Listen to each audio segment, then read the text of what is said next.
Allô la planète, de retour de festival et rendez-vous de l'aventure 2020 à Lons-le-Saunier. Bonjour à toutes et à tous, chères auditrices, chers auditeurs d'Allô la planète, qui vous reçoit ce matin à Lons-le-Saunier dans le cadre du festival Les Rendez-vous de l'aventure. C'est Dominique Charlot qui vous parle et nous avons la chance d'accueillir un jeune auteur qui vient de faire paraître aux éditions Équateur un livre qui m'a à la fois interpellé et porté et que je voudrais vous faire partager avec l'auteur lui-même. On a cette chance ce matin. Son livre s'intitule « Au pays des rêves noirs ». Et ce livre nous emporte loin de Paris où réside Félix, jusqu'au Mexique, sur les traces des Indiens Tarahumara. Et l'occasion de ce voyage, c'est la rencontre avec un auteur phare du XXe siècle, Antonin Artaud, qui lui-même, en 1936, a fait ce voyage pour fuir cette civilisation qu'il ne pouvait plus supporter et essayer de retrouver l'authenticité d'une civilisation qui l'avait beaucoup interpellé et qui correspondait à sa vision du monde à l'époque, puisque son ouvrage « Le théâtre et son double » cherchait à retrouver les racines du véritable théâtre, du véritable spectacle, et il pensait trouver dans ce peuple authentique une confirmation de sa vision du monde. Donc Félix Macheret, dans son ouvrage, nous emmène, échappant à ce qu'il appelle sa prison haussmannienne, c'est-à-dire ce Paris qu'il ne peut bientôt plus supporter, nous emmène très loin vers le Mexique. Et j'aimerais vous lire, avant de donner la parole à Félix, un passage du début de son ouvrage. On essaiera bien sûr de ne pas tout vous dire sur cet ouvrage, que je vous invite fortement à lire et à relire. Et nous voici à Mexico. J'arrive d'un pays où les âmes se comptent en solitude additionnée, où être ne console plus à exister, où la vie est un ersatz. Ici, elle a gardé une exaltation féroce et une fantaisie sans limite. Ce nouveau monde m'apparaît avec des yeux neufs. Tout me captive foncièrement. De partout, les gens surgissent. Je dissèque leurs accents, leurs comportements, leurs visages sombres, leurs mouvements respiratoires. La ville est pamphlétaire.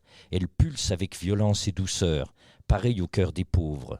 Un cœur tracassé, bon, parcouru d'une vérité suspendue et rempli d'une certaine mystique. Pas étonnant que William S. Burroughs, Malcolm Lowry, Antonin Artaud et Élie Faure, pour ne citer qu'eux, s'y soient installés pour l'inonder de leur flux de songes prophétiques. Leurs mots me reviennent à l'esprit, les traces du ciel, les districts, l'architecture, les bêtes, les choses, les silhouettes se reflètent dans le miroir de la littérature. Le paysage topographique est une grammaire déployée. Ah, la réalité est si subtile quand elle est apposée aux pensées humaines. La pluie tombe toujours. Elle donne au boulevard une couleur féerique, et terne à la fois. Il n'y a plus personne dans les rues ensommeillées du soir. Les bruits de la ville laissent place à ceux de la vie secrète. La nuit neutralise les hommes et s'impose dans la perfection de sa volupté au monde. Les arbres bistrés se confondent au décor. Les bâtiments sont noirs et gris comme une ruine d'incendie. La lune à peine visible frissonne et révèle l'obscurité d'une lueur tendre. La cité et le ciel ne sont qu'un.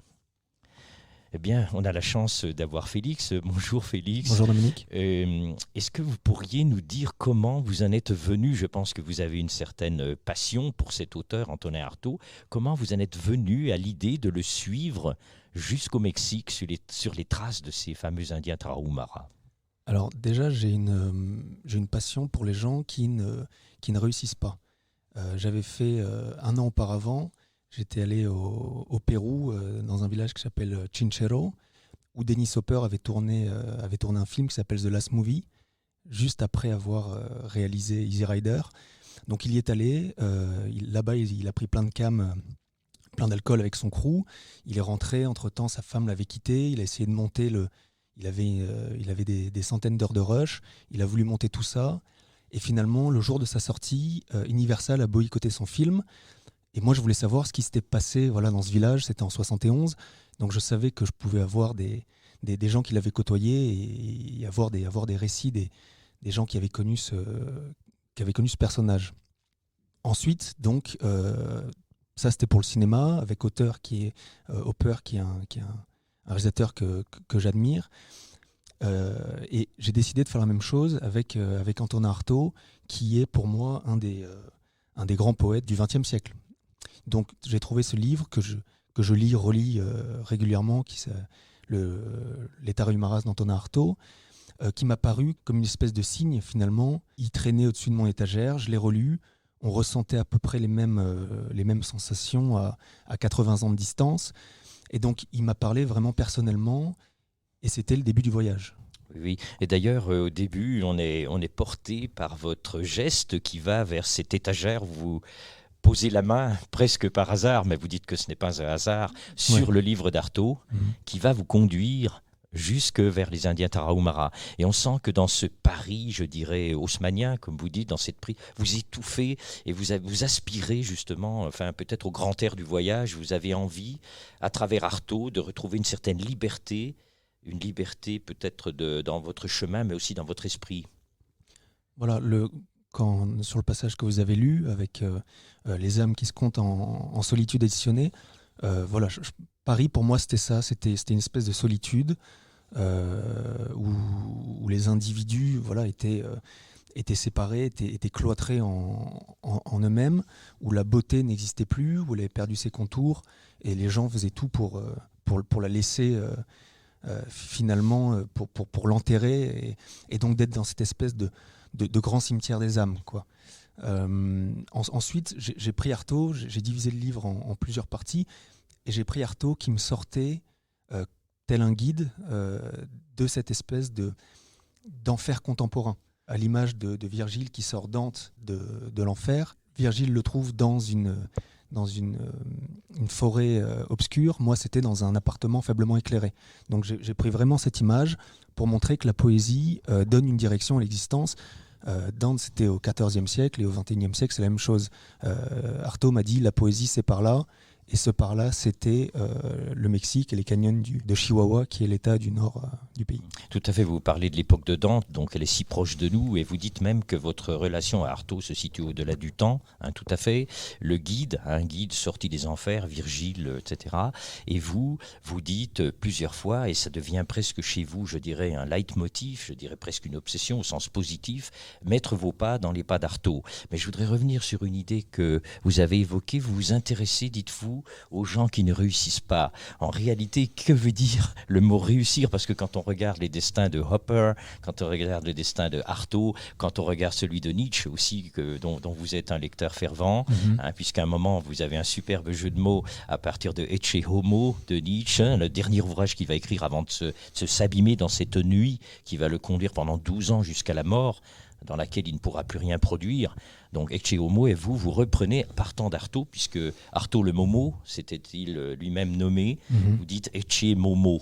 Et ça, je trouve ça magnifique, parce qu'on est vraiment dans cette espèce de, je dirais, d'illusion permanente, mais en même temps de réalité, qui était la triste réalité de ces êtres comme Artaud, soumis aux électrochocs, soumis à des thérapies complètement terribles, et desquelles il arrivait quand même à émerger pour nous fournir des perles, des étincelles de littérature. Donc qu'est-ce que réussir?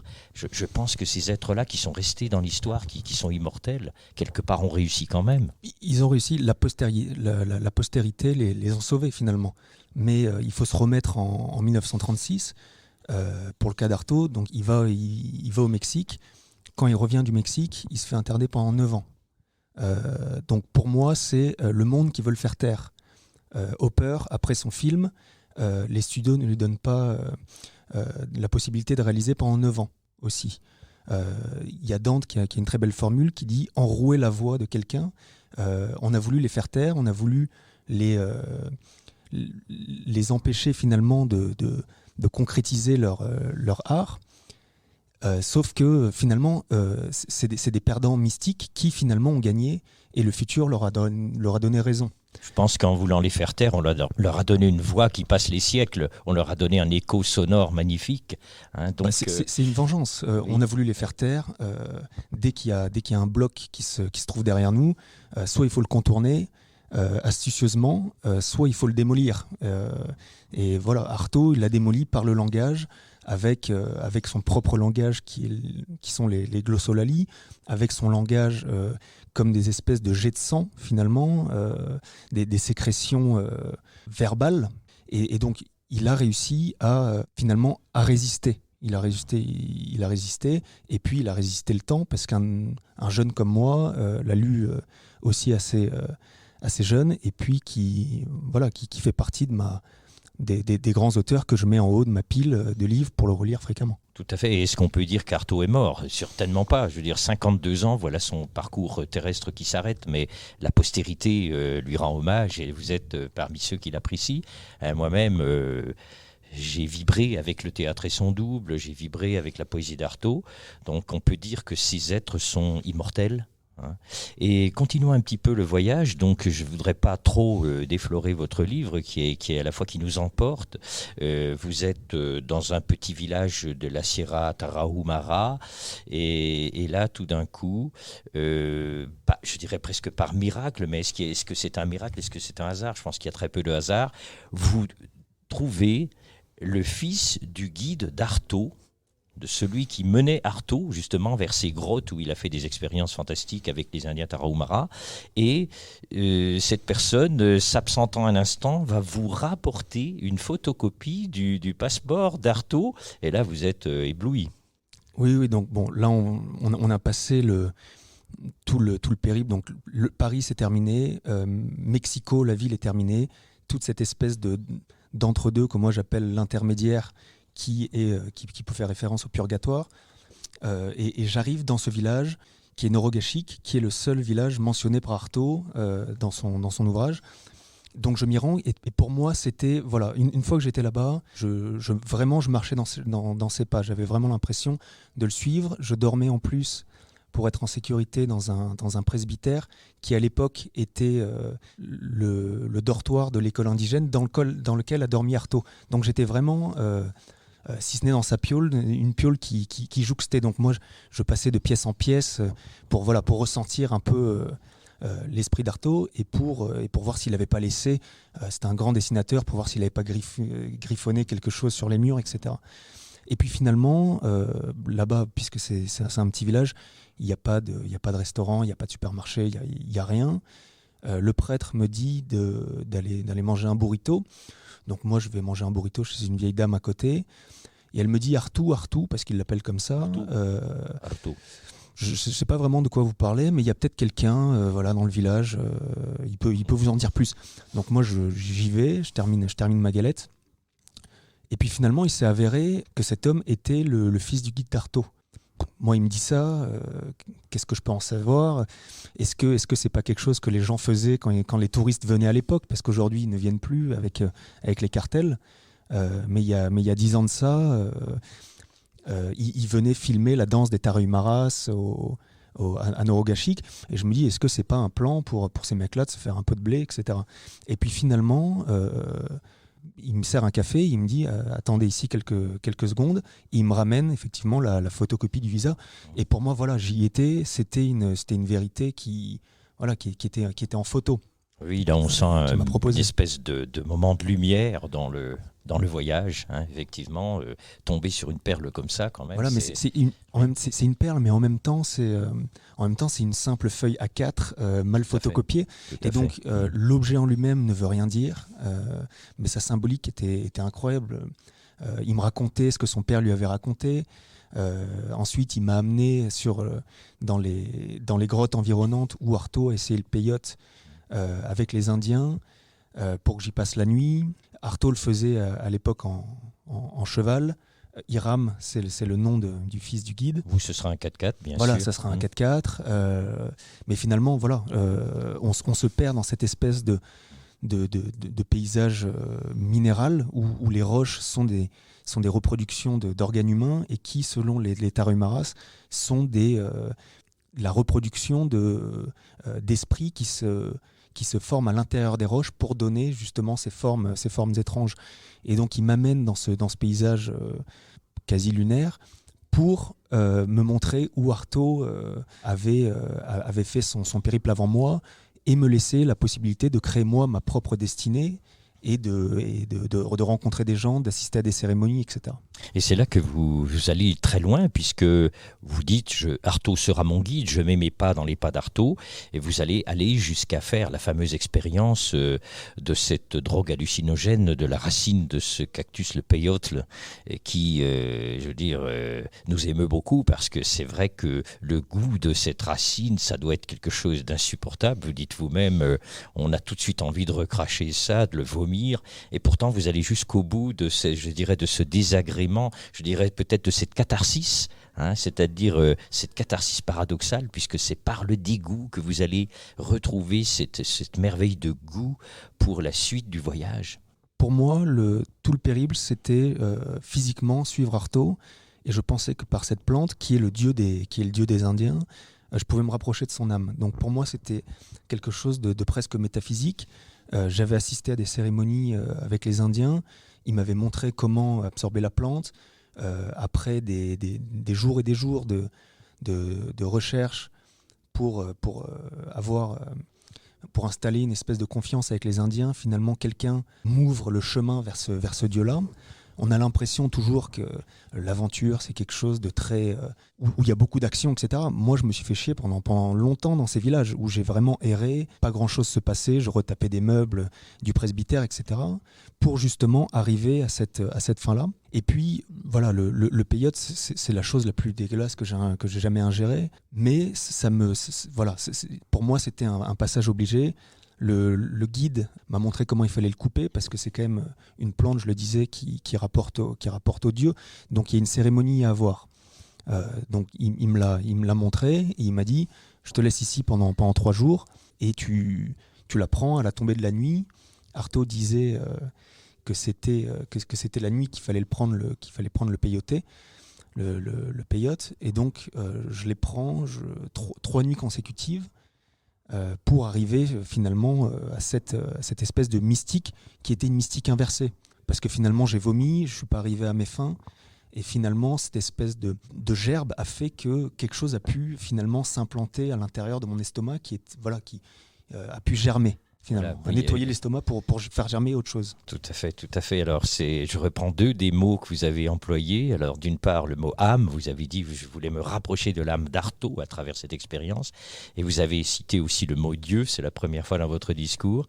Et puis, vous avez parlé de mystique. Et justement, je voulais vous interroger sur ce chemin qui n'est pas seulement un chemin littéraire, qui n'est pas seulement un chemin géographique, mais qui est aussi un chemin mystique, puisque vous êtes, comme vous l'avouez dans une partie du livre, d'un milieu absolument athée. Vos parents ne vous ont jamais mené vers quoi que ce soit de biblique ou de chrétien. Et vous-même, vous êtes quelqu'un qui est en recherche. Et j'ai l'impression que ce voyage vous a mené, comme vous dites, un peu au bout de vous-même, un peu plus loin en vous-même, et aussi sur un chemin de mystique. Vous rencontrez le père Juanito, avec qui vous avez des échanges très intéressants. Vous avez une certaine admiration pour lui. Vous admirez sa sérénité, son aplomb, son accroche à la transcendance, etc. Donc j'ai l'impression que vous faites un chemin qui vous conduit pas. Est-ce que ça vous conduit vers Dieu? Je ne sais pas, c'est une grande question. La topographie, la géographie, parce que la Sierra Tarahumaras se trouve dans un canyon qui est plus grand que le Grand Canyon états-unien, et donc déjà c'est quelque chose de très imposant de marcher là-dedans. On a l'impression vraiment dans une espèce d'espace infini, mais en même temps recourbé, un peu comme, je le dis au départ, comme la couronne d'Apollon. Donc c'est quelque chose vraiment tout de suite où on rattache ça à une divinité. Ça peut être une divinité grecque, une divinité Tarahumaras, ou une divinité chrétienne avec les prêtres, chez qui j'ai passé plus de 40 jours pour être en sécurité, parce que je le rappelle, le cartel aujourd'hui est très présent.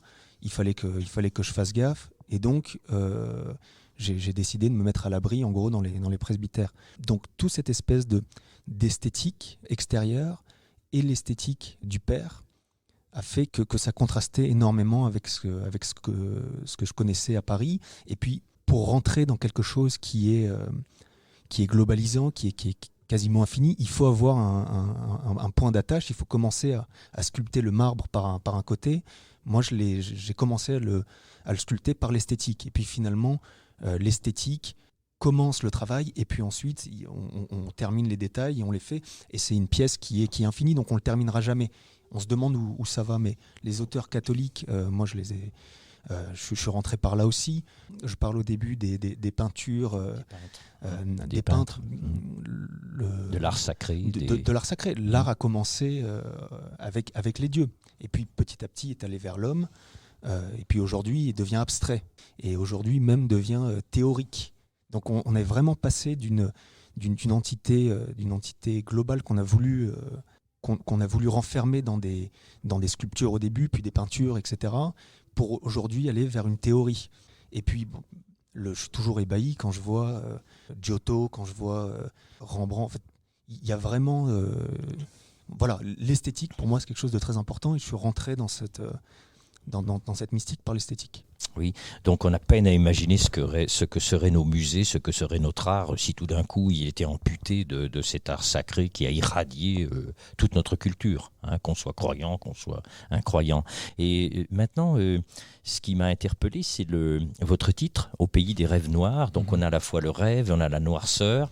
J'ai l'impression que avec vous, on n'est jamais tout à fait dans le gris, jamais tout à fait dans le noir. On refuse bien sûr la dichotomie, on refuse le noir et blanc, mais on a l'impression qu'en fait le rêve prend le pas sur la noirceur. C'est-à-dire que vous faites cette expérience extrêmement, je dirais, difficile à travers ces hallucinations dans les pas d'Artaud, et que finalement vous sublimez, je dirais, la noirceur, et que ces rêves noirs, malgré tout, parce que cette civilisation tarahumara, elle a complètement...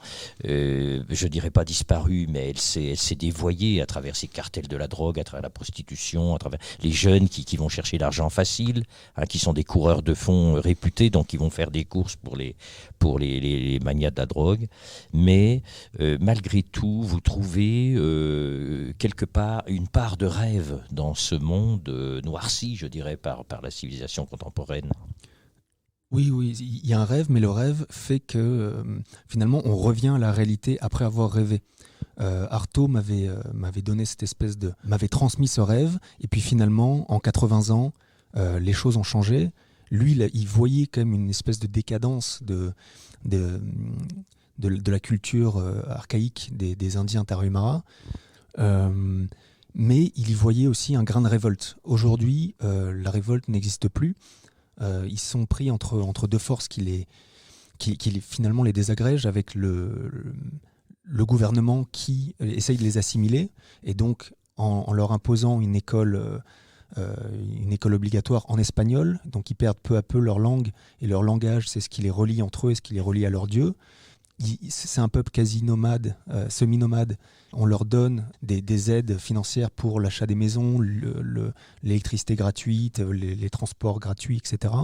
Et de l'autre côté, il y a une autre puissance qui est les narcos, qui leur donne des salaires énormes pour distribuer la drogue de la Sierra, qui est dans le nord du Mexique, jusqu'au Nouveau-Mexique américain, aux États-Unis. Et donc ils sont pris entre les deux, entre l'argent facile, cette espèce de modernité qui vient gangréner finalement leur beauté. Ils choisissent la facilité plutôt que leurs racines, mais tous les peuples font à peu près ça. Et donc ensuite, après, pour Au pays des rêves noirs, moi je trouvais que ça faisait un peu conte de fées. Et puis j'aime les contes de fées parce que ça implique l'enfantillage et la magie. Et je trouvais que les Tarumaras que j'avais en tête, c'était l'enfantillage et la magie, comme le décrit Chesterton. Et donc pour moi, c'était ça.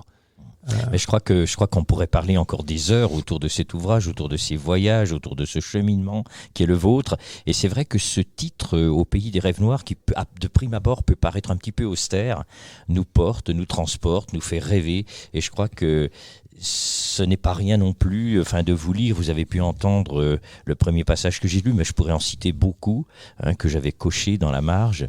Et je pense que cet ouvrage est porté non seulement par un voyage, non seulement par une passion, mais aussi par la qualité de sa langue. Et là, je tiens à inviter nos auditrices, nos auditeurs qui s'intéresseraient à Antonin Artaud, qui s'intéresseraient à l'œuvre de Félix Macheret.